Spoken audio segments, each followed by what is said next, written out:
The stream has been started. So now I always do this to make sure that I'm like within. Okay, yeah.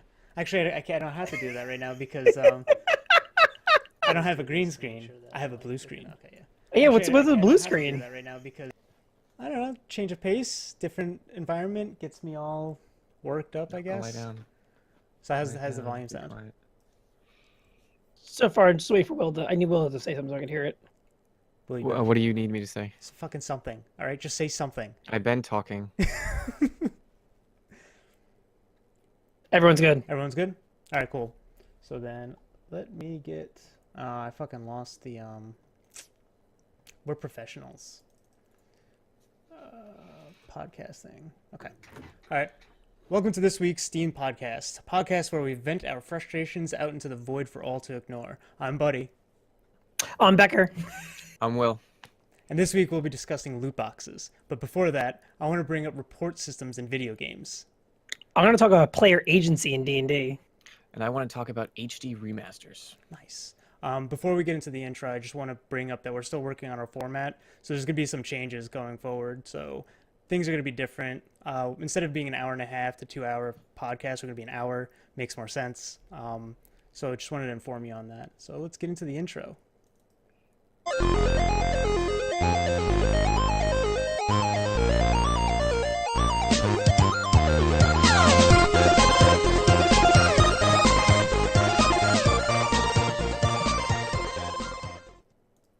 So Becker, you wanted to talk about player agency in D&D. I want to talk about player agency in D&D. So last week, what I pisses talked you off about it, zombies exactly? and my hatred of zombies. There's only one thing that makes me more angry than zombies in video games and lazy designers. It's players bitching about player agency.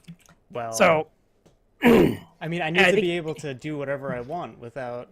no. So here's my problem with player agency. This has been my problem with player agency since the beginning. So you have to in D&D, it's in my mind, D&D is a fine line between letting the players do whatever they want and having a coherent story that's compelling and makes them want to play. The problem is when you're the DM, you know all sides of the stories. The player does not. So the player thinks they have no agency when they have all the agency. My best example is when this first was brought up to me. It was last season in Traveler when you guys were fighting that giant minotaur that was regenerating. Yes. So we were going through it. There's a set way to defeat it. It was a bullet sponge. But I think it was Jamie that came up with the fire idea. It was me. So Buddy came up with the fire idea. So I went, fine, let's go with it. So after that, one of the players came up to me afterwards and said, that was kind of cheap by just letting the fire do it because you just let the fight end instead of like letting us go through it. Like, what are you talking about? It's like, well, you removed player agency because you just let us do it because you wanted the session to end because you did a meta reason, which wasn't true. I sat here and I rolled the dice and went, all right, does fire make sense? Rolled the dice, rolled high, and went with it. I mean, from my perspective, it was a regenerating thing. Like, the Minotaur was regenerating HP. So I was just like, I mean, it's regenerating. We can at least knock out the regeneration by lighting it on fire. Thought it was a pretty sound thing. My other problem with it is most of the people that have complained about player agency, that they don't have any, have done nothing for the plot of any of the games we played. Well, if They've had sat in the agency, background. they would do more. Nah, don't even start with that Catch shit. 22. They've done nothing. With the parts in both games, there are points where I just step back and go, all right, what do you guys want to do? And the people that have complained Be part of the have FBI. said nothing.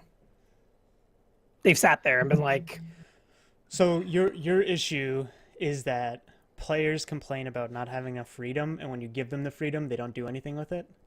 yeah, I think we've had this conversation in the past of I can't give you agency or freedom because I can't trust you to drive the plot.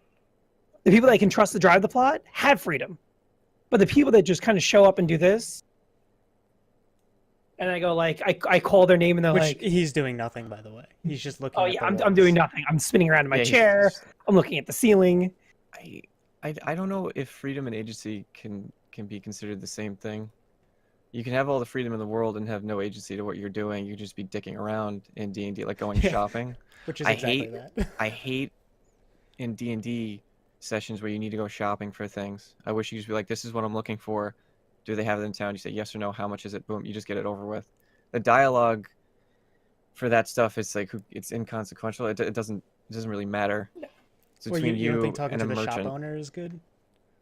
No, it's a lot of like What are you buying? if the player wants to barter, fine, let that player barter. But for everybody else, if they don't want to do it, don't force them to go through it. It's gonna be. It takes so long. It takes so long, and nothing gets done. Like it has nothing to do with the plot. Doesn't push the game along at all. Because you could just as easily have an NPC that goes out and gets everything Yeah. for the players, and just as their little errand Ugh. boy. My thing is, if you're gonna do that, it has to really relate it to the plot. We don't care, like in all good stories, you don't care about when characters take a shit because it doesn't matter to the plot. So if they're gonna go get like, I want to get ammunition or I want to get arrows, we don't need to do that. We could just say you find arrows. You don't have to go talk to the shopkeeper and be like, shopkeeper, do you have arrows? Oh, but of course, good sir. I sell lots of arrows here. What type of arrows are you looking for? That if that character does nothing except go, Well, then okay, here are the arrows. But then they go like, I need flame arrows, and then you can have an interaction where it's like, those don't exist. Get out of my store, and then they could start a fight. So I mean, Then they tell you go to the smithy. They can make you special Yes. arrows, and then you've got to go talk to the smithy. And then the smithy goes, I don't know. It's gonna take me a little while. You need to be here for like 3 fucking weeks when you have to go right now. It's like, well, then you can't get your fire arrows. You have to give them. That's an item you get as a reward. I want Like if you mithril kill a dragon, arrows. you find a quiver, and like the arrows are weird. They seem kind of weird. So you give it to your wizard. Your wizard goes, They take a look at it and they go, yeah, these are fire arrows. They're You've on got fire. 5 They're plus 2 fire arrows. they're just on fire. Or Everyone's in- like, I don't know what they do. Give it to the wizard. I don't know what they do. They're burning me. What do they do? Or in any of the D&D games we do, the wizard gets it, identifies you, and doesn't tell you what it is and just hands it back to you. Yeah, it goes. They're arrows, and you go, oh, cool, thanks. They're kind of warm. Yeah, they're warm arrows. There you go. There you go. Good luck. So I don't know. You could do that if somehow that's going to drive the plot forward. But if the character just goes like, I want ammo. Okay, you're not really looking for an interaction. Then you just want right. get ammo, and keep moving. So if they like make a specific statement or a request, like I'm looking for a crystal dagger that is able to banish the souls of the undead, then you can kind of build something off of that. No, Or I you think just- I think it falls into a player thing. So it's my same problem with player agency is what I have with that. You need to know what players can role play that and what players are not interested in role playing it. They just want it. So like when we were playing, if I did that for you and Will in Traveler, you guys would be into it. If I did that for Jamie, he'd be like, okay, Okay. do they have it or not? So like you have to know what player you have that wants to do it. And the player that's interested in that versus the player that's just like, I'm looking for this. So then it becomes you're reading the players, and it's really hard Yes. to essentially have. So it's hard to follow what everyone wants to do. Like I mostly play as a player. I mean, I've DM'd, and it's very frustrating being a DM, and you provide certain things for people, and they still complain about it or something. But at the same time, it's like, they have a specific goal with their background of their character. So I get it, but I mean, is player agency, I guess it could be pretty annoying, honestly, because it's like, Well, how do you know what the story is going to be? Like, you don't know what they're going to do. Like, you don't know what the players have to be involved in the story to actually move it along. And if they're not involved, like you're saying they're not, then obviously there's nothing to be moved. They're just going to dick off. Well, Traveler is a problem because of how the story is set up right now. You guys are in the military. There isn't a in the military they don't go, all right, you guys are on your own now. Go figure what you want to do. You typically get things to do. You do them, come back, and finish. So I get like the idea of like when one of the complaints was like we have no agency, but that was a choice you guys made. Whether you liked it or not, the group decided on doing that, on enlisting to get out of a bounty. Well, That was a choice. to get out of Yeah. a bounty, which forced us into it. So there really wasn't any agency. You could have in that. completely gone, I'm going to go, I don't need your help. I can do this on my own and been fine. True. And live with the consequences for that. I didn't put a gun to your head and said, if you don't join, the game's going to end. I gave you an option. I think the problem that most people have, or some of the players have, was those consequences reached for so long. I mean, it's still going. That consequence, that choice, reached all of season 1 into season 2. Well, yeah, we're in the military. You can't just be like, yeah, I'm in the military. Thanks for getting rid of the bounty. Bye, guys. All right, Just bye, like, guys. leave. That doesn't work like that. But at the same time, like, yes, we're in the military. I get that, and I understand that, people complain about agency, and like in the specific aspect or the situation with the Minotaur, I didn't feel like there wasn't any agency. I came up with this idea of lighting it on fire, and we all agreed upon it, and one of our other players It lit worked. it on fire, and it worked. So Well, that wasn't like a staged thing. That was me thinking outside of the box and doing that, and that worked. Um, so I don't know. I mean, for the most part, whenever I talk about doing anything in the game, I always end up just doing it or trying to do it and failing miserably because I have terrible rolls. I think I've succeeded like 10 times in that game with a roll, honestly. Actually, no, maybe a little more with computer checks because I have really good computer skill, but regardless. I think with the Minotaur situation, there was agency to it. It's just the fire thing added a little more flavor to the overall situation. Mhm. We had one of the players trying to talk and reach a person whose mind was not their own anymore, who had been transformed into this monstrous creature. We had other creatures that were coming up the part of the tunnel that we had gone through to get to that area, and then we had this big hulking monster in the way of us where we needed to get to the other side, get to a wall, blast it open, and destroy something on the other side of that wall. I think there was enough agency within that situation. I just don't think people are able to recognize that. They think just a fight with some sort of minotaur-like creature is not exciting enough, and they think excitement is akin to agency. If there's not something huge going on, something really important, there's no agency in that situation. And you can't readily go out looking for agency. It just Yeah, like it's it's not not. like, oh, it's in my bag. Look at Well, that. I'm agency it's man, and just like go out and just start my agencying problem things. was the person that complained about it was so three of you saw a part of the future where you went down this path and lived all that entire scenario beforehand and got pushed back. So like Yeah, one of the seems normal. players saw everything that was going to happen Hmm. Every day. and changed nothing. So how that went down the first time, they did the same exact thing, and then it's like, well, there's no agency. You had the prime opportunity to be like, I'm going to do things differently this time.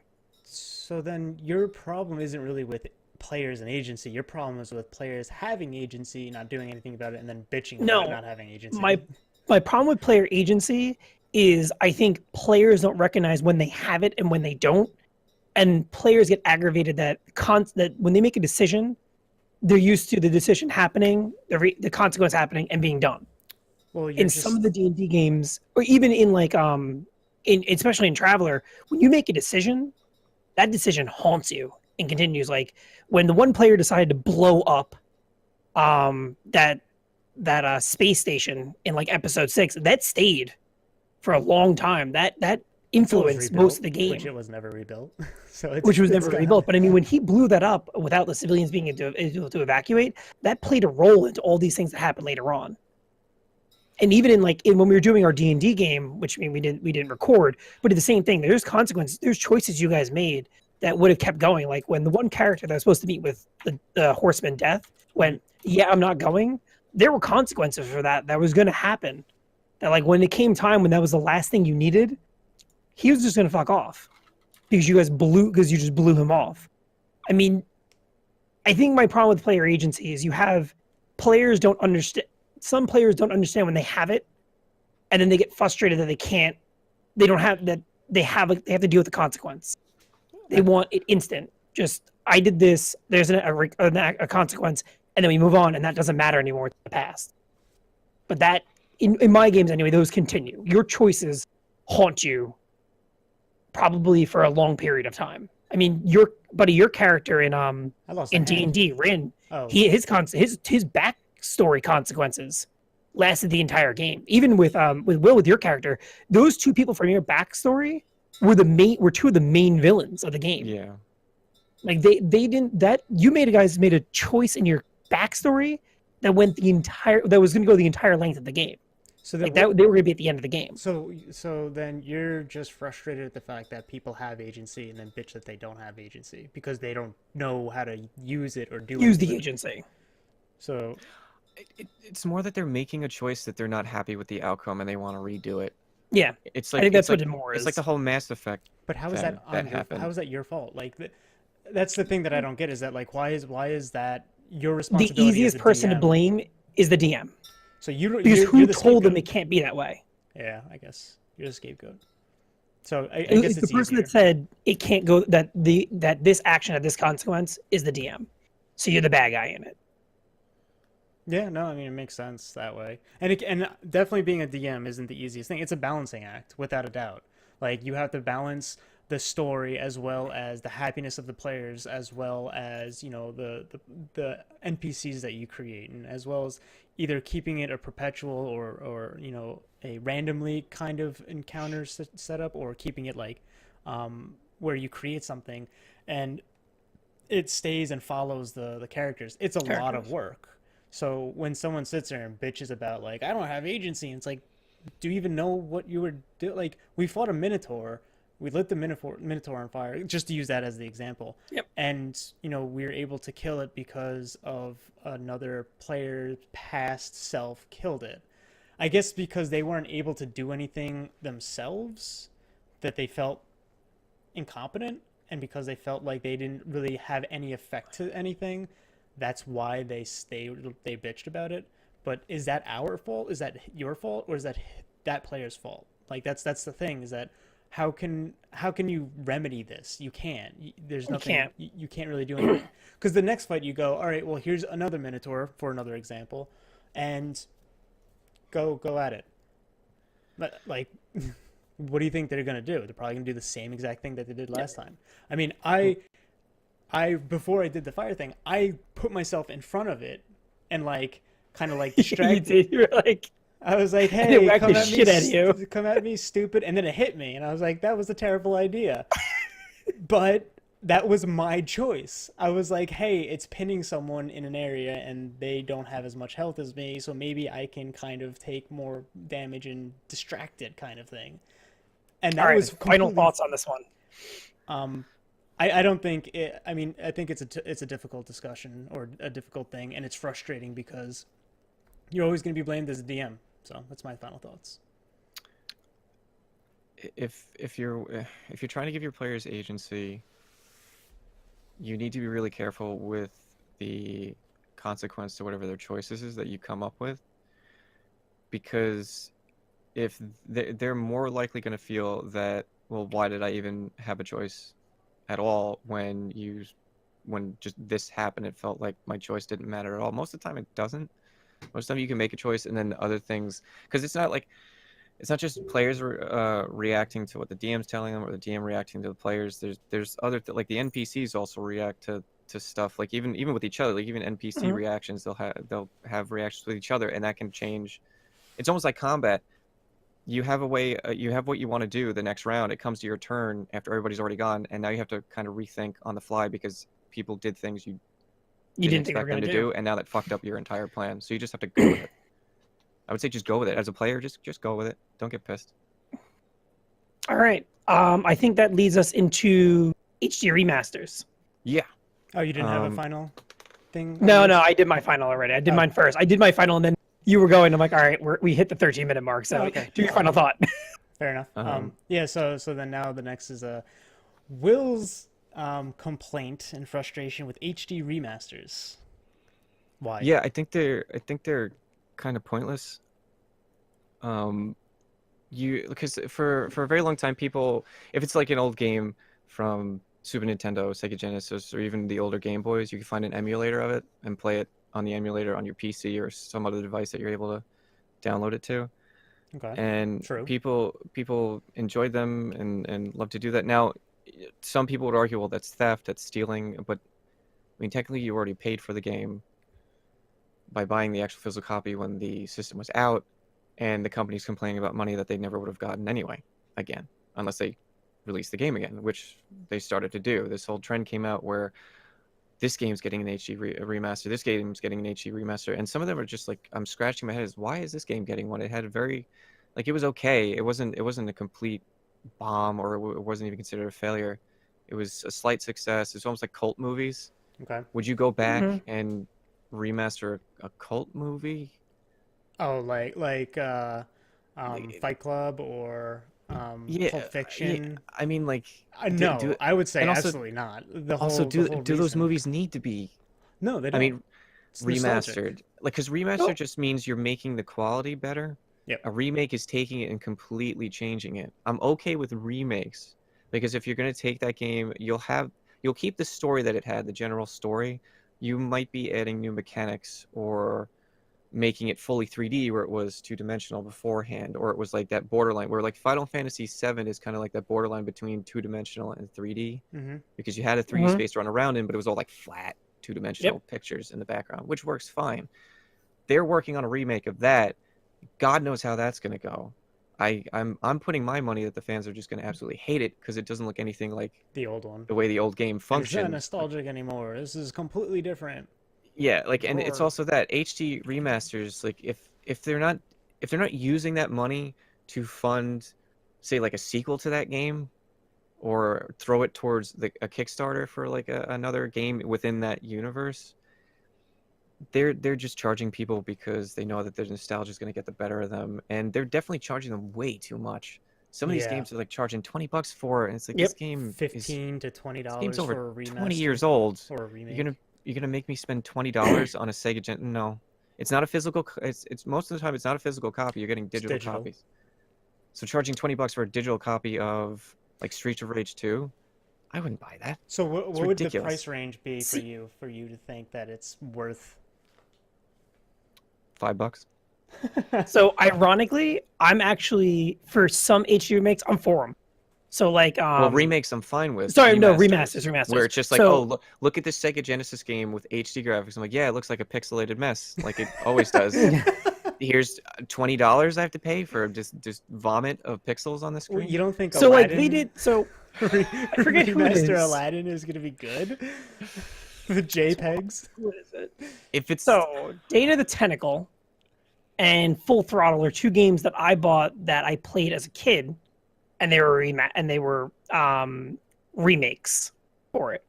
So Remakes or both remastered? games remakes. So all they did was you can't get these games anymore. They're not compatible on anything but like Windows 95. So whatever they brought it to that it works on 10 now. And yeah, I bought both of them. they made sure that and how much did each of those cost individually? You know? To be honest, I don't remember. One of them was gifted to me. So Oh. Full Throttle was 15 Oof. and Are you kidding? Day of the Tentacle. That's like Final Fantasy VII. I actually purchased the remaster Final Fantasy VII because I really Yeah, enjoyed that Tentacle's game. fun. It's like one of my favorite games. But when I started playing it, the remastered version, I didn't really like it. Like, eh, like sure, Well, there's some I can games that play on my computer. That's fucking great. That's awesome. But I felt like the graphics weren't that much better because the graphics that they used for that I thought were pretty good. And then they used them intelligently. So they had like a picture in the background, and then your character's just this block moving through it. Yep. That was great. And then when you did the CGI, the CG and the CGI during the cutscenes, those were decent for the time, and I think they should have just kept it because when they tried to polish it and make them better, it just made it look like a mess. Like Will said, it's like, oh, cool, and you can only go to like if you can only polish a turd so much. Not saying it if was a turd to begin Freelancer with, but if Freelancer came out with an HD remaster, I'd buy it in a heartbeat because you can't get that game anymore. Like if you Google how much it is for free, like to get the Freelancer game, it's ridiculous right now. Well, And that was one of my favorite space games. So I think the issue But- is that there are games that are still available, and they do this HD remaster to do like a cash grab kind of thing, Yeah, which is a bit of Now- a problem. the companies that remastered both Data Tentacle and Full Throttle is Double Fine Productions, who's the one I had a problem with the early access last week. So they Oh. dumped all the original stuff and they just did remasters instead. So I get the point of like they should have used that money to fund their other projects, but they're just doing remasters now, which is bullshit. But there are some games that when they get remastered, I buy them because I'd like to play them again. You can still play them. It's just whether or not you have a problem morally or ethically with downloading a ROM. Because Yeah. I'm not paying 20. Like so they released like a Sega collection, a Sega remaster collection, on Yes. Steam, you could either buy the whole thing or buy the games individually. I bought Streets of Rage and Streets of Rage 2 for like $1 a piece Streets of Rage. for a buck. If they For a did buck. HD remasters of that, it wouldn't look any different. It would pretty much be the same. Yeah. Hmm. It's the same game, same mechanics, same everything, but they're going to charge me $15 for it. I think you're right with this, Will. I think my side of it is that like I really don't care, but if they're gonna charge you $15 to $20, because that's actually what I paid for the remastered HD Final Fantasy VII, and I was like, yeah, that's pretty fucking expensive and almost like extortion because it's like, well, you know, if you don't have a PlayStation or if you can't get the CD anymore, so yeah, if you want to play this game on a computer, you have to pay $15. I think the price of $5 is a decent price for HD remasters. $1 to $5, they're bringing in money to pay for whatever they did to make them better, and you don't have to worry about breaking. I mean, it's not really breaking the bank, but at the same time, it's like it's $15. You don't want to spend $15 on a game that you've already played, beaten, and done whatever with. It's just for the nostalgia. So Freelancer right now on PC to buy on Amazon. So this game came out. When did it come out? Is this a physical copy? Yeah, because you can only get a physical copy for it now. So this game came out. I'm trying to figure out the year it came out. Right now, it's $50 to buy it. It came out in 2003. So if you wanted to play this game, which is arguably probably one of the best open world space games for its time, it's $50 because they don't sell it anywhere else. So if someone came out and said that they were going to digitalize it and do an HD remake, I would buy it. For $50? And I wouldn't pay $50 for it. What would be the you max pay price? Yeah, what that would be the be max reasonable? price? Max price I would pay for is 30. Well, it depends. If they're going to take it and fix the graphics, I'd pay 30. If they're just going to take it and bring it over, probably 15 is the max I go. I mean, when they do an HD remaster, it's Porting they don't yeah, it's like a port, so it could come with all the problems of a port, which usually ports from anything Keyboard and from mouse even doesn't from a work. PC game to a PC game, like a remaster can have a Mhm. ton of problems to it. They're just they're putting it into just like a new engine, a new graphics engine, and it doesn't change. They don't work on No. It's not like The they're problems with it. rebuilding it. the avatars and the backgrounds and or stuff. the Like they sprites. just sprites and everything. They won't work on it unless they absolutely have to make it work, Right. which is my main problem. Whether it's, I mean, I'm sure it's a ton of work for them to do in general just to make it function properly. They do the bare minimum. But And- yeah, it's like the bare minimum to scrounge up any money that they can get to do what with. I could see if it's like, if it's for like a Kickstarter. Listen, with the Kickstarter, you get the original game. We've worked on it. We made it work Yeah. on Windows 10. Yeah. Blah blah blah. If you put in $15, you get that, and then you'll get like this with it. Like, that's fine. If it's something as like a bonus to a Kickstarter, that makes sense because you're getting people excited by And you're giving gonna them get like the original artwork game. too. Like a Kickstarter, Yeah. you could potentially get like physical stuff, and then you're also helping the developer. So a But- Kickstarter is a little different, and like you actually get more to it. So And like the other thing is it's not the same thing, but it's kind of similar to people that made ROM hacks of Mario games. They were just using the original assets from the Super Nintendo, the Nintendo, Game Boy, and everything like that. They didn't change anything. They didn't do an HD remaster. Whatever. It still looked gorgeous Mhm. on the PC, and the ROMs worked beautifully because these people actually put the time in to make sure they function. And then eventually Nintendo was like, no longer do that. We don't want you doing that unless you give us all the Knock it off, money from stupid. it, because it was on YouTube and everything. And then eventually they came down a line of putting out Mario Maker, which was the same thing those people were doing, but now you have to pay Nintendo to do the same thing. And you can the thing is, like, even with the ROM hacks, you can mix and match assets from different games and have them work. It's literally the same damn thing. They just want you to pay them money to do it. They don't care that you're doing it. They don't really give a crap that you're doing it. So someone from And chat said backed Wasteland 2 and got Wasteland 1 on Steam for $50. So you got two games for the price of one, but you backed it. So because you Yeah, backed there's a it, difference. It's backing it. You're essentially going like, here's some money to help you develop this game or to do whatever needs to be done on it. Here's some revenue to help you with it, and I hope it's good. And then you get, Mhm. and then in return they go, thanks for the money. Here's a free copy of this game, essentially, that we're no longer doing anything with. There you go for our appreciation. So when you do Kickstarters and backings and stuff like that and pre-purchases, it's a little different. When you're doing an HD remaster, they're essentially taking a game, Final Fantasy VII, porting it to computer, making sure that it functions with keyboard and mouse and everything, and then going, we put it through a new graphics engine, it looks slightly better, kind of. Kind And of. but because of how they designed the game in the past, with like the picture in the back and then your character walking on the picture, it didn't really come through that much better, and I thought it was a waste of money. And I agree with Will. I think $15 for a remaster is absolutely ridiculous. They were already not making money on this. If they sold it for a penny, they're still making more money Making on more that. money. They're still making more money on that asset that they weren't making on before. So And with the Wasteland 2, like getting the original copy with backing Wasteland 2, that's fine. That's mhm. great. Yeah, absolutely. Get people Because hyped. Yeah, they don't have to do that. Like that's the one thing. Like they don't have to do that. You could have just backed Wasteland 2, been really excited to get it, gotten the game, and still loved it just as much. But if they're just putting out Wasteland to get money, and then that money's not going towards anything Wasteland else. 2 or anything, they're just trying to get more money from you Yeah. for this game you've already bought from them, and they're going to charge you, like half full price at $30 or even more. It's like a convenience charge. It's like, oh, Ridiculous. now you have it on computer, so give us $15 so you can play it conveniently on your computer instead of having to pull out your place. I have 3 copies of Final Fantasy 7, so where are they? In a box somewhere. That's the thing. I had to find my PlayStation, get the discs, and Hook it play up. them, and hope the discs aren't scratched to all hell. But the thing Mhm. is that, like, it's a convenience charge. Like, we ported it over, it's on computer, you don't have to do all that. So give us money and you're good to go. And I was like, that's a great idea. And then I started playing it. And it was like, I don't know why I spent $15 on this. I've already spent like what, like $80 to $100 on it already. So I've essentially spent $115 on one game that I already have multiple copies of.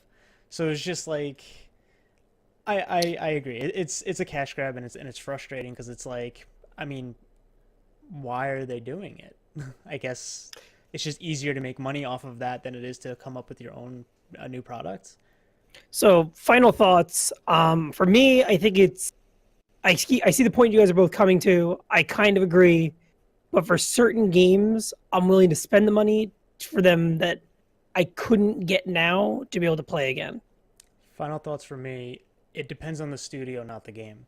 The developer or the studio, if I know that they're working on something else or if they're trustworthy and I know how they use their money to create new things, sure, I will spend $15 on an HD remaster because I know they're going to put that into a new project. But I'm not going to spend money on just an HD remaster just for a convenience fee. Yeah, I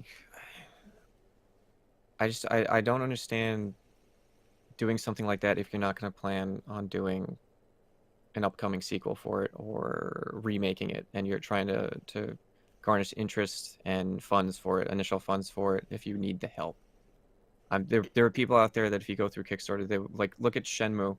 Yeah, Shenmue's a game that Yeah. how long? Like I don't know why people like that game. You can sit there looking at the guy's watch for 2 hours straight and not do a damn thing, and like nothing it's happens in the so game. weird. But people like it for some reason, and they did a Kickstarter. People funded it, and they're making it. So I just, if you really need money to make the next sequel for it because you think people will like it, just do Kickstarter. It works. People will throw money at it. Yeah. If it's Whether again, I think it comes down to the studio too. If people know that there's like Square Enix, people like Square Enix for the most part. I like Square Enix, so I felt spending that $15 is okay. So I think we beat this with dead horse. My issue and my frustration with this for this week is the reporting systems in video games. So, for example, Blizzard's reporting system can go fuck itself.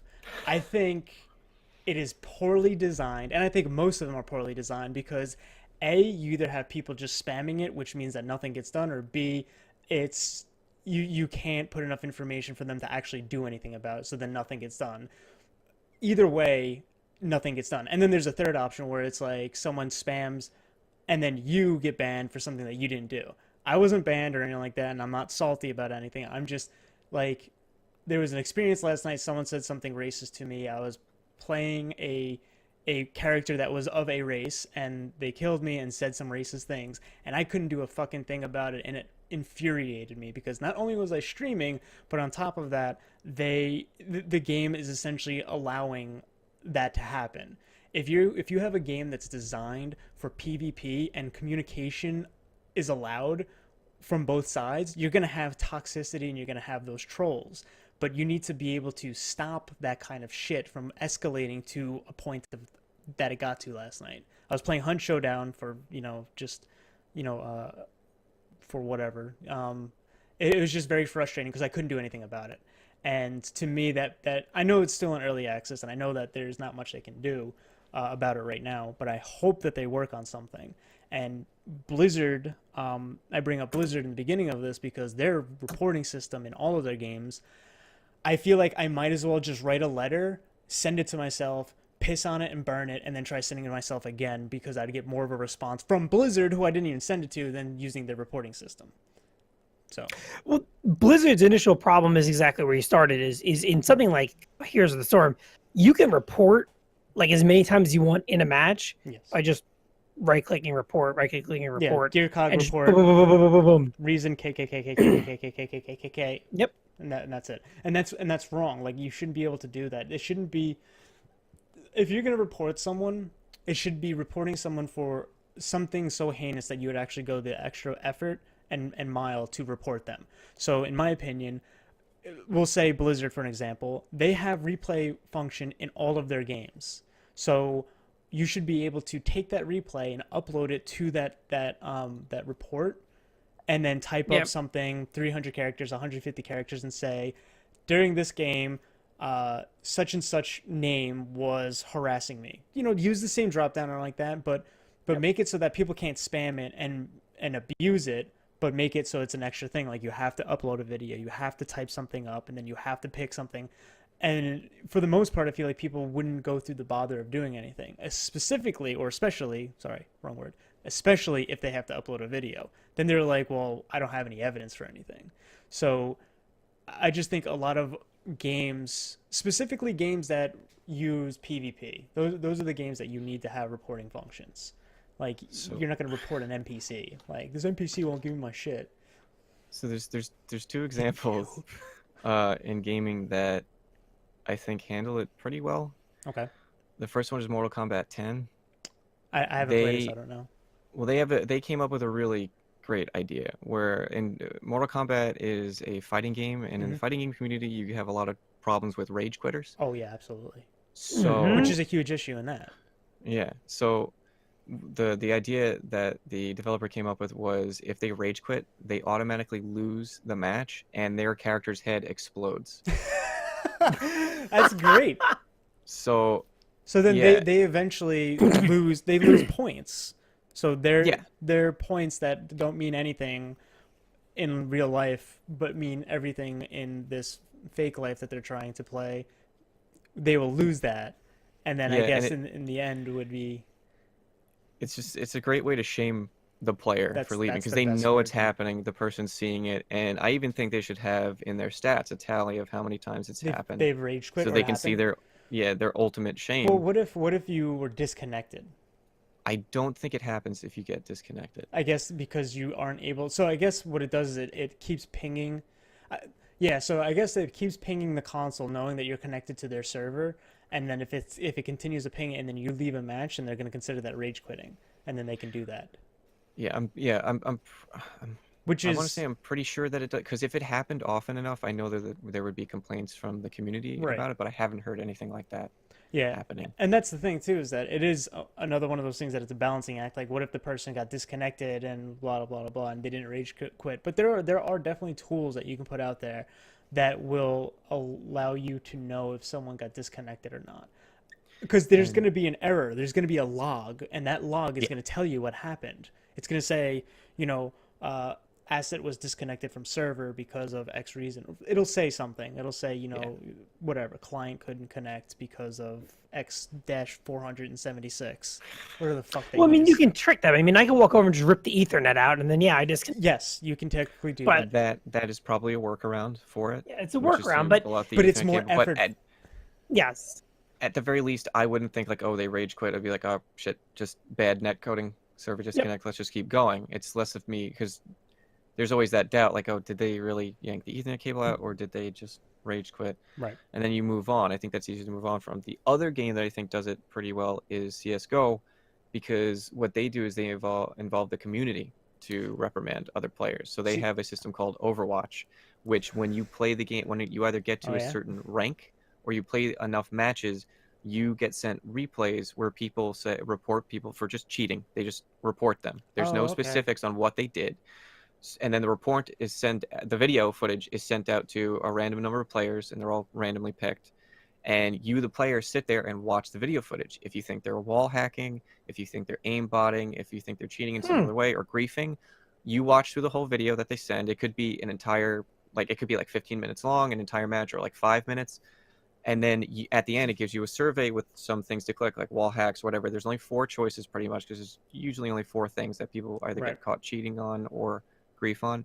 And then that's sent in. And if enough people decide that person was cheating or griefing their teammates, then they get reprimanded with like a week. You can't play the game for a week, or your account gets permanently banned after enough time. But that's an innovative way of doing it, and I like Yeah, it that is. you bring the community into it. And sure, I think there's gonna be some people in the community that's gonna like, yeah, no, this guy is fine because I'm friends with him or whatever. But the thing is that I think majority, high 90% or high 80% at least, are going to do the right thing, because if they're part of the community and they're part of that whole process, they don't want the game to die. They don't want the community to fall down. Like if I was part of like some kind of Overwatch thing for Hunt Showdown, I would absolutely, you know, be looking at things unbiased and want to do it just to keep the community like safe and the game, you know, to perpetuate the game. Because by not doing anything, you're allowing the community to degrade, and you don't want to do that, because the game's still in early access, and this is a sensitive time for things to go down and go negative, because anything negative is going to affect its sales, and it's going to affect it. I mean, it's already got bad, it's got like a 65% or a 60% review on Steam, and I don't think it deserves that. But at the same time, if they don't fix this kind of issue where people can just go around shouting racist things, I mean, that's on them. Can you mute other players? Nope. So the idea is that even if I'm not on their team, I can still hear them. So they're on a different team, and it was 2 guys specifically, and they hunted me down, and they eventually killed me. And they just started saying all this racist shit, and I couldn't do a single thing out of it. And I couldn't get out of the game fast enough because the load screens are so long in that game. So I clicked the back to menu button, and I even tried talking to them. And because I was dead man tells no tales, which is fine, I couldn't do anything. And I had to just sit there and listen to them. Now, it really doesn't bother me as a person, because I'm not of that race, so I don't care. But it bothers me because if I was of that race, I would be subjected to that and have nothing to do. Like, I would be able to do nothing about it, and that's wrong. If you have PvP and you have open communication to both sides, you need to have some kind of reporting system to prevent the community from degrading. And you need to have a reporting system that functions, that doesn't overwhelm your servers, overwhelms your workforce as well. If I'm a developer, I want to design a reporting system that's going to require it's going to require some effort to do it, so that people that really want to report things will report things correctly and do it through the correct forums, and not just spam it because they lost a match or because of whatever. So I commend Konami does Mortal Kombat, right? Or did it go to Sony now? Or is that Capcom? That's NetherRealms. Oh, NetherRealms. Mortal Kombat. Yeah, that's an American, I think, an American-based company. Okay, so NetherRealms, I commend you. And then who does Valve does CS:GO. Valve. Yeah, Valve. Yeah, it's Valve's title. Yeah, so I mean, It's funny. It's one of the better things Valve's done in like years. Yeah. So that's So great. let me guys ask you to expand on this. How much do you think developers should spend on reporting systems? How much should they spend on it? So once the game comes out, development kind of really hits a different phase. How much should their team be reserved for doing that, for working on that reporting? A Oh, ton. okay, like a percentage wise, I would say So probably like 25%, 30%. I think that's a reasonable number. You're not losing a lot of your workforce. You're losing a quarter to about a third, and it's to a portion of the game that is stabilizing the game and the community all at the same time. It's preventing the game from being a terrible, like League of Legends is known for being a terrible toxic community. People still play it because it's addicting as fuck. But it would be way more popular and they would have more people if they dedicated to more time to their reporting system and preventing the community from degrading. I think it would be a phenomenal game if they had that. But because it just breeds toxicity, you know, I don't play it because of that exact reason. Now, that's anecdotal and that's my opinion, but I think it's still a good game, and I would play it if the community wasn't so shitty. I base the game on the community. If I go and I post something on Reddit for that game, I shouldn't be getting some dumb shit of people stating that like I played the game incorrectly because it's not how they played it, and that their dick is bigger than mine kind of concepts. Okay, good for you, dude. That's how you want to do it. That's fine, but don't knock how I want to do it. Like that makes me not want to play the game because it's like, oh, cool, this community is just a bunch of assholes. Great. Yep. Like that's fucking fantastic. That's the last thing I want to do is deal with the community that are just a bunch of fucking dick waving cunts. so would you say you said a large amount, right? Will you said a good amount? Yeah, because like you can't have a small team working on it. There's not enough. You always need like I like the excuse me. I like the way that Overwatch is done with CS:GO because people do it. A large amount of players do it. Like even I'd do it. YouTubers have made videos on it where they just watch Overwatch cases, and people watch those videos for some Yeah, reason. It's just them I would passing their absolutely do Look judgment. it. at Day Nine. Day Nine has a whole channel where he would just sit there and go over um, StarCraft matches that people Yeah, sent in. well, not specifically on toxicity, but yeah, just in Yeah, general, he and would just do in fan general. stuff. But imagine if like that Overwatch system was in Overwatch, because apparently they had a huge problem with Oh toxicity, and they yeah. tried to Oh force people Hmm. to be nice. Don't ever force players to be nice. no.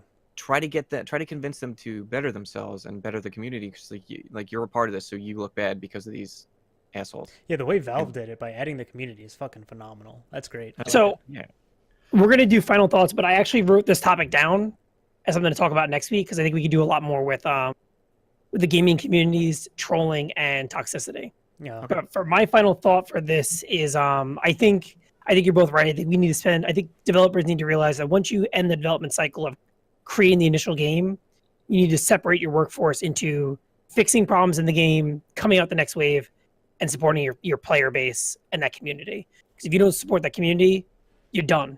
You start ending up where something like League of Legends is, where I think PUBG is going, where you have a game that might be good, but your community is such shit now that no one wants to play it. Yeah, I guess so.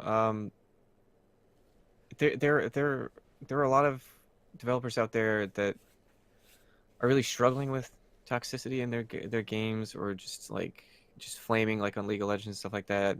Just negativity in general, and you have a couple of systems, maybe in a different genre, like with Mortal Kombat, but it's something that's unique and creative, and it does its job. Like it's not there. Like they don't have a reporting system, but it's there to shame the player that's being the douchebag, and Y- they know it. The other player knows it, and then they're getting punished because they get an automatic loss. Everybody moves on. Everybody seems to be in a better mood because of it. Then with CS:GO, you're getting the community involved in a very positive way to try and help alleviate the amount of cheaters, hackers, and even just terrible people playing your game who just want to piss people off. And with a thing like Overwatch, I could see that being applied to almost every other multiplayer game where actual players are reviewing. But like Buddy said, you might have a bias in some way where you know the person, even though it says suspect when you watch the video, Okay. so you don't know who they are. There's no like Everybody else's avatar. names are changed to like Alpha Bravo, Right. so you don't know. But there could be bias for that people might have. I don't know, because maybe with like League of Legends, it could just be a character they hate so Yeah. much. They would just, oh, I hate that character. This person must be a piece of shit. But I think a system like Overwatch would go a long way in other games.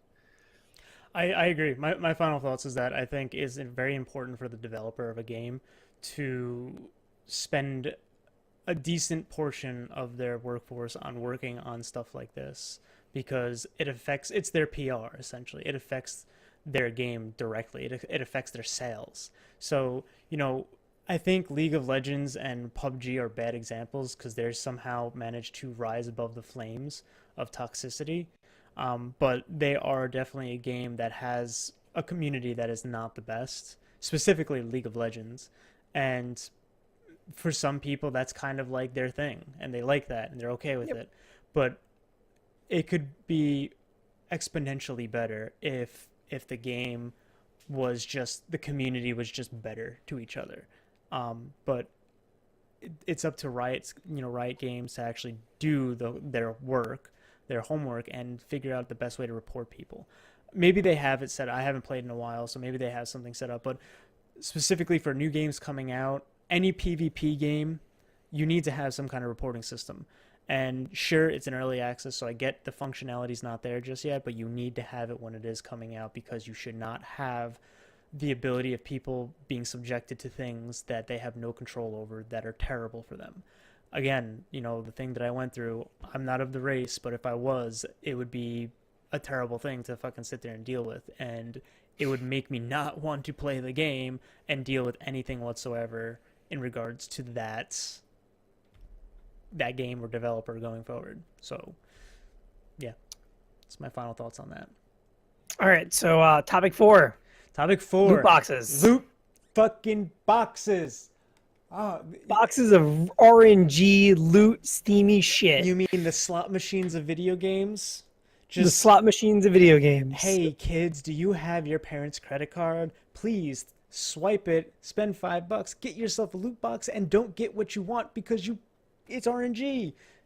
Take that. Like one of the worst loot boxes in any game right now is the Guild of Wars 2 licensing, mount license.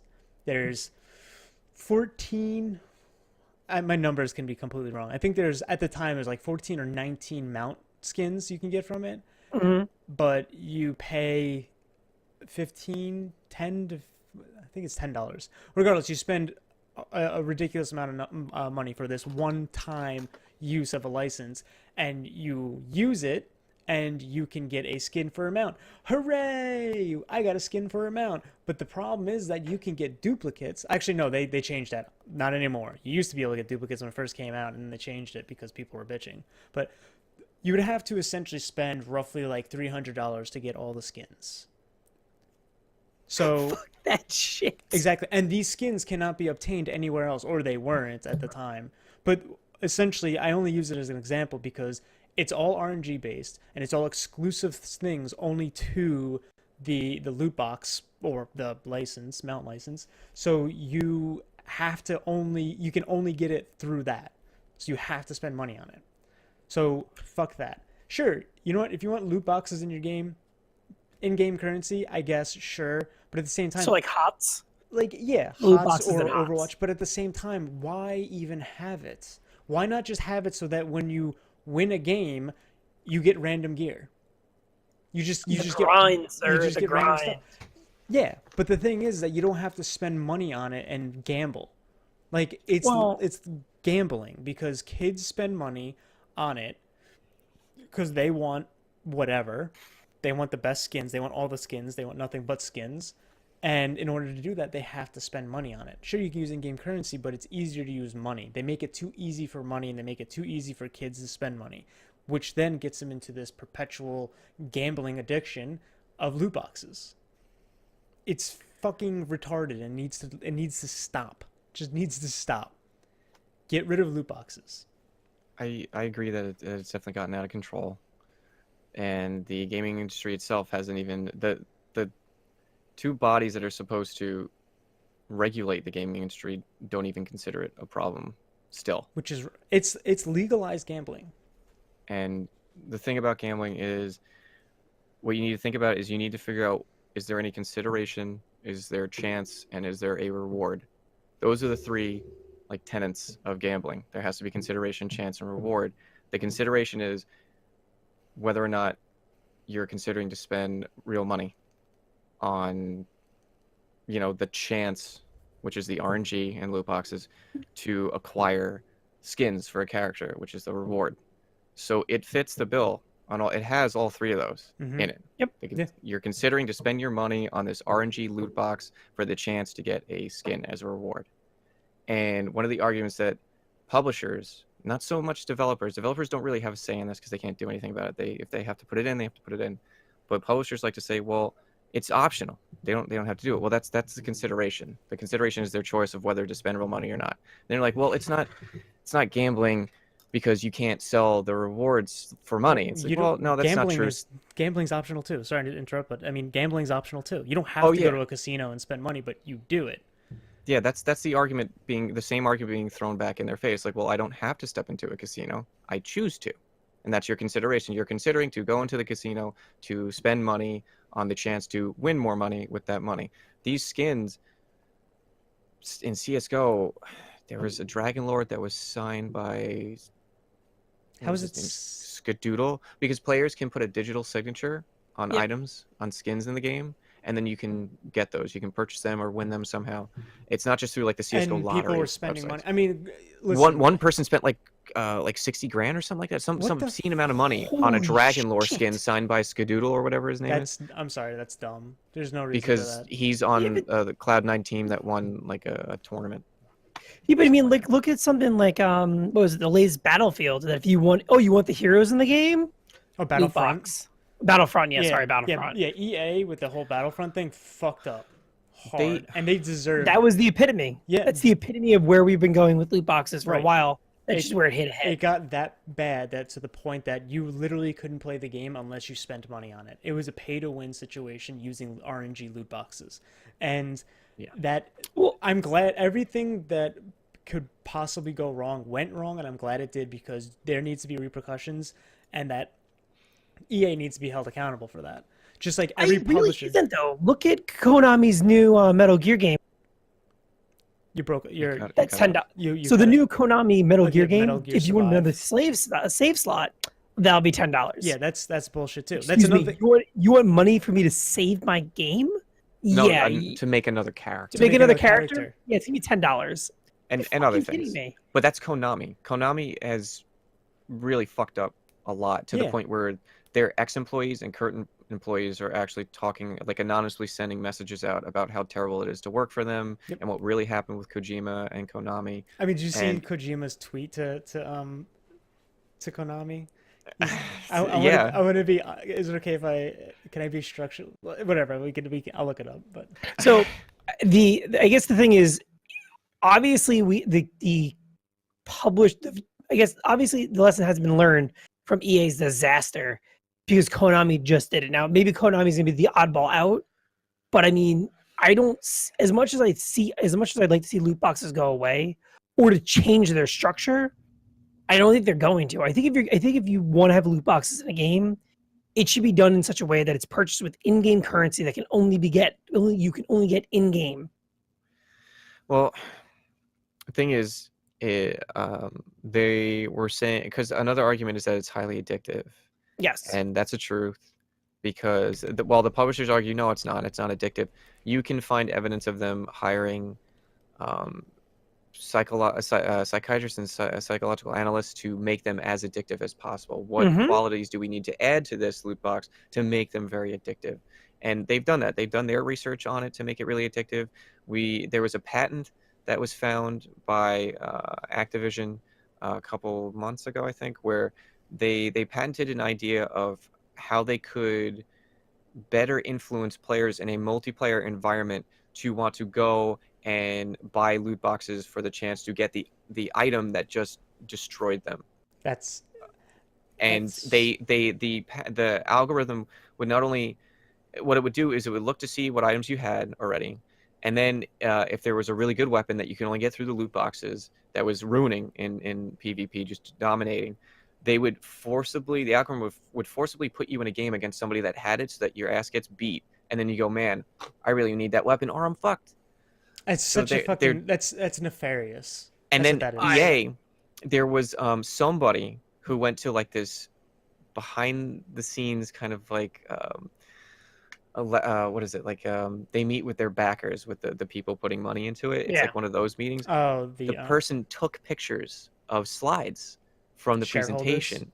Yeah, Shareholders they were like yeah. an undercover person or like a mole that they had in these shareholder meetings who was taking pictures of their own version of that. So even EA was going to do it, but in a slightly different way.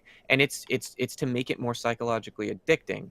And it's not even just the fact, like, people talk about how important it is to keep kids away from gambling and addictions like this, but adults just as easily get addicted to Yeah. it because you can Humans get have an addicting. addictive personality. Yeah, exactly. And So yeah, it's just like, it's one thing to want to collect like mounts or skins in World of Warcraft where you're playing for hours just to get that well, small you chance of earn getting it. it. It's not Yeah, RNG. you earn Some it of it is RNG, but for the most part, you earn it, and by that just playing is the more. game. Yeah, by playing exactly. So that's the thing. That's the whole point. Loot boxes do is that, like, sure, you can get like HOTS and Overwatch. You can get loot boxes by leveling up your player character or leveling up a hero to a specific level, and you get a loot box. But the problem is that it's such a slow, arduous grind that, yes, by playing the game you can get it, but it's so much faster by just swiping that debit card. And that's the problem, is that it shouldn't be able to be purchased with money. Like, buy in-game currency, gold, and you can purchase our loot box and randomly get nothing.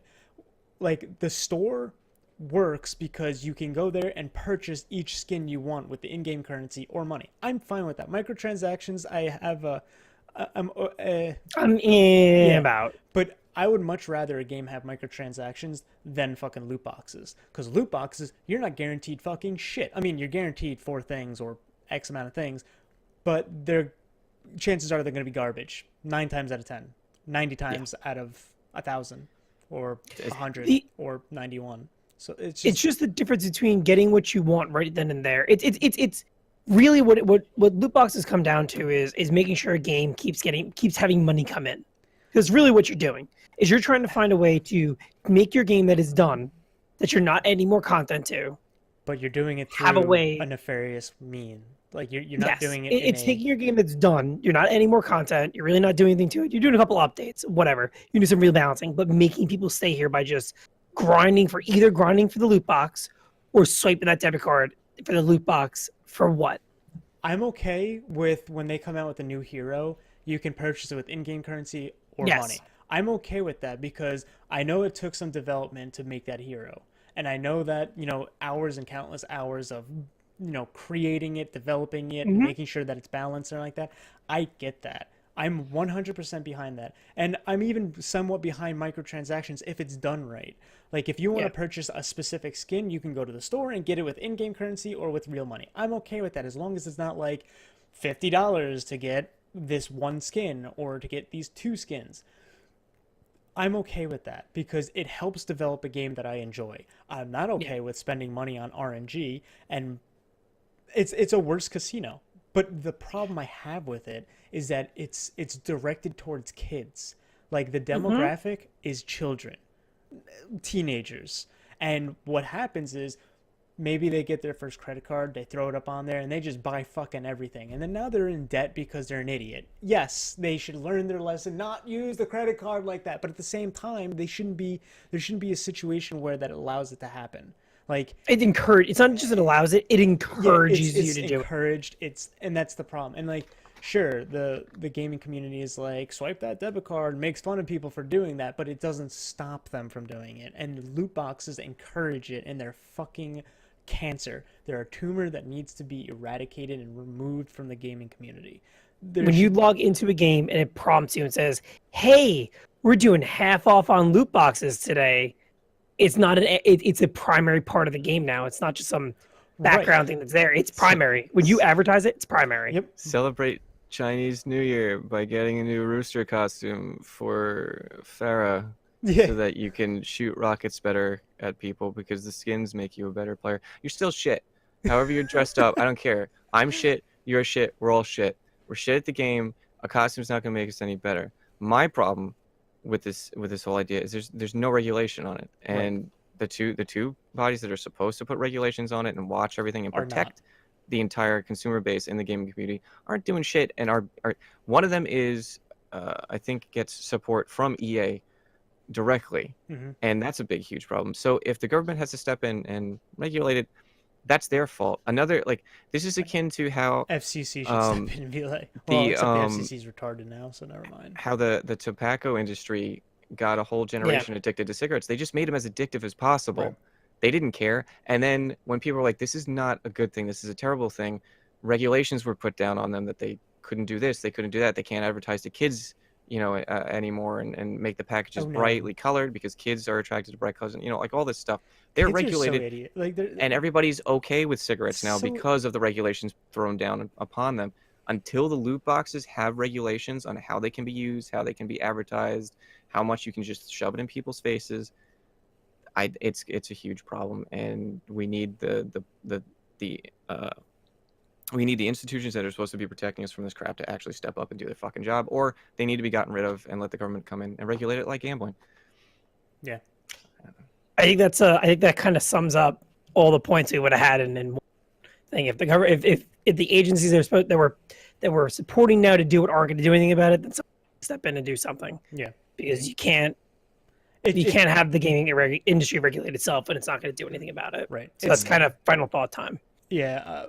My final thoughts on this is that it's completely idiotic to allow something like this in any game going forward. If you do, it should be with just in-game currency, and the chances should be a little better, or not. I don't care about the chances. You should not have to be able to use a credit card and just throw it on there and be able to purchase it. It's absolutely ridiculous. Well, are you more upset about the gambling piece of it than anything else? Because I mean, you're fine with buying skins. It's the gambling piece that aggravates the shit out of you. What aggravates the shit out of me is that you're not promised something, that you're spending money on a service that you're not getting. So if the loot box you were going to buy was for, all right, so let's say in HOTS, you could say you're going to buy a loot box and it's going to give you something. It's going to give you something for Leoric. So it's a voice, whatever. Are you more fine with it's something for that character, so you're buying a loot box for that character, or is it the entire loot box system is aggravating? I don't like the idea of the RNG. If I'm spending money on something, I'm spending on money what I want. I want this skin for Leoric. I'm gonna buy it. I should not have to spend money on something, whether it's $1 to fucking $50 to $1,000 to $60,000 like that fucking idiot spent. I don't want to spend money on a chance of getting something I want. I want to spend money on what I want, because that's how it fucking works. I don't go to McDonald's and go, I don't go to McDonald's anyway, but for fucking this exact example, I don't go to McDonald's and go, give me the number 1 random.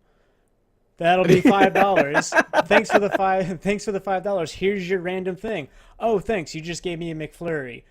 Yeah, that's what you get. I just spent $5 on McFlurry. It's usually $1. Well, that's what you get. I'm sorry, but that's not how this works. Like, use loot boxes in any real world scenario. I'm going to the gas station. I put my credit card in. I put $20. Sorry, you didn't get gas. Yeah, I put $20 in. You get diesel. Yeah. Oh, what's wrong? Shit, cotton candy again. Yeah, exactly. That's the thing, is that it doesn't work in real life scenario. Even in casinos. Coke. Even because casinos is essentially the same thing. You go there, you spend money, you get fucking jack shit, or you just lose money. But you can't. But you know what you're getting when you go into a casino. You're going into a casino, which is only in a specific building, in a specific zone that is regulated by a specific group of whatever. It's a government or a third party, whatever. They're regulated, so you go in there, you can only be a certain age, you can only do a certain thing, and whatever. So you go in there, and then you spend your money. That's on you because you went there. You went to that location to do that because you knew that's what you were doing. You don't go to Foxwoods and go, I'm going swimming, I'll be right back, see you guys next week. No, you go to Foxwoods to gamble. I'm going gambling, see you guys later. I'm going to be poor now because I'm a fucking idiot. But, like, when you have it in a game, it's right there. It's at your fingertips. You're playing a game for the game's purpose, but then it's an added feature to it, so it's a lot easier to get sucked into it, especially as a child. So my final thought is fuck loot boxes, fuck the people that have them, and if they're not regulated, fuck them too.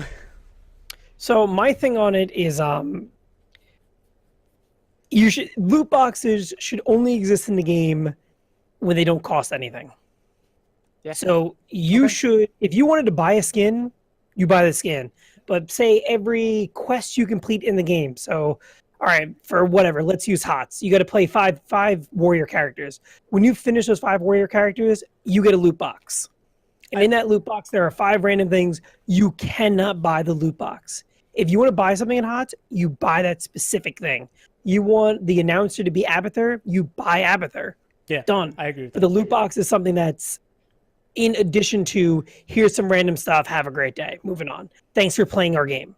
So yeah, so they did that in StarCraft 2, where they, with their seasons now, they have like skins sometimes, they have announcers that they add to it. You outright buy the announcers, and with the skins you can play the game enough to gain experience where you unlock some of them, or you can just outright perfect. buy. Right, all right, of them. exactly. Yeah, I do remember that. That's correct. So Perfect. yeah, That's the way to do it. Yeah, That's how I would do so loot boxes. My thing is, there just needs to be regulation. I'm sick and tired. They've made one company made like $5 billion off all their loot box RNG shit. Rockstar makes a shitload off their microtransactions. shark. Oh That's god. But that, I mean, that's a shark You're- card, and that you shark have to card. go through their third party, Yeah. their in-game currency in order to get things. You're basically just spending money on what you want. They don't have a way for you to just buy it with just money. You have to go get the shark card to get the currency in the game to go But buy you, it. at least you're using your money to buy what you want. Yeah, you're rather buying what than- you want with it. Like you're you not- can go, I want that yacht. I'm gonna spend my money on that yacht, and then you Right. need like 20,000 shark Well- cards, and you buy the yacht. $500 million in microtransactions through GTA Online. Like Totally different from what we're talking about, Yeah, but that's how much they have yeah, so yeah, far. like And that's without microtransactions. loot boxes. We can Not about do- loot boxes. You're right. Yep. I can't say that microtransactions really get me worked up or annoyed or frustrated, because it's still one of those things that you're buying what you want, and I'm okay with that. It's a capitalistic society, and that's what you want to do. If you have the currency to do that, go for it. My problem with microtransactions is that I feel like a lot of the things are just overpriced as fuck. Like, Oh god, Yeah. yeah. $10 for a skin, fuck off. $10 for a save slot, you mean? If you sat there and went, I'm going to sell this for $2 or $5, you would get more sales than you would at the $10 and make more money. So why don't you do that?